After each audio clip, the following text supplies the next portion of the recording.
They say the suburbs are the quietest place to live. Streets lined with identical houses, trimmed lawns, and friendly neighbors who wave every morning as if nothing bad could ever happen there. People move to places like this for peace, for safety, for the illusion that nothing truly dark can exist behind white fences and smiling faces. But silence can lie. My name is Elena. I used to believe this neighborhood was perfect. A safe little world where the worst thing that could happen was a barking dog at night or a broken streetlight. I was wrong, because the more perfect a person looks on the outside, the darker the shadow they might be hiding. It all started with something so small, so ordinary that I almost ignored it. A tiny glitch in my baby monitor. Just a crackle of static in the middle of the night. But that sound was the first thread in a secret that would slowly unravel everything I thought I knew about the man living right next door. And now, every quiet moment in this neighborhood feels like a warning. Our neighbor, Mr. Harrison, was the kind of man everyone trusted instantly. He was a retired schoolteacher who had lived in the neighborhood longer than anyone else. The type of person who remembered birthdays, watered plants when people were away, and always seemed to be outside tending his garden. Every morning he worked among his flowers with slow, careful movements. Roses, tulips, lilies. His yard looked like something from a magazine. He had kind eyes, silver hair, and a warm voice that made you feel safe the moment he spoke. When my husband Mark was at work, Mr. Harrison sometimes helped me carry groceries from the car. He would joke about how heavy milk cartons were getting these days or ask how the baby was sleeping. He was the perfect neighbor, the kind every community hopes to have. And maybe that's why what happened next felt so impossible. It was a rainy Tuesday afternoon. The sky was gray and heavy, and the house felt unusually quiet. I was sitting in the nursery beside my baby's crib, watching her sleep. The baby monitor sat on the table beside me, its tiny green light blinking softly. Then suddenly, the speaker crackled. First I thought it was just interference. Static. Technology being unreliable like it always is. But then the sound changed. It wasn't static anymore. It was a voice. Not my baby's breathing. Not my husband's voice. A voice coming through the monitor. From somewhere else. And the moment I heard it clearly, my stomach dropped. Because it was a voice I hadn't heard in years. At first I told myself it had to be some kind of signal mix-up. Maybe the monitor was picking up a radio station. Or another device nearby. But the next night it happened again. And the night after that. Each time the same voice appeared through the monitor like a ghost whispering through static. I started listening more carefully. First it was just quiet conversations. Words I couldn't fully understand. Then I realized something strange. The voice wasn't coming from far away. It sounded close. Too close. So one night I turned off every light in the house and sat beside the monitor in complete darkness, listening. The voice spoke again. And suddenly I recognized another sound in the background. A creaking door. Footsteps.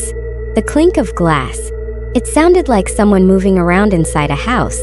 That's when I slowly walked to the window. Across the yard through the rain and darkness. I saw a faint light flicker in Mr. Harrison's basement window. During the day he was the same smiling gardener everyone loved. But at night, something else was happening inside that house. Something hidden. Something I wasn't supposed to hear. Days passed, but curiosity turned into something stronger. A quiet fear that kept growing inside my chest. Until one evening I did something I probably should never have done. I baked a pie.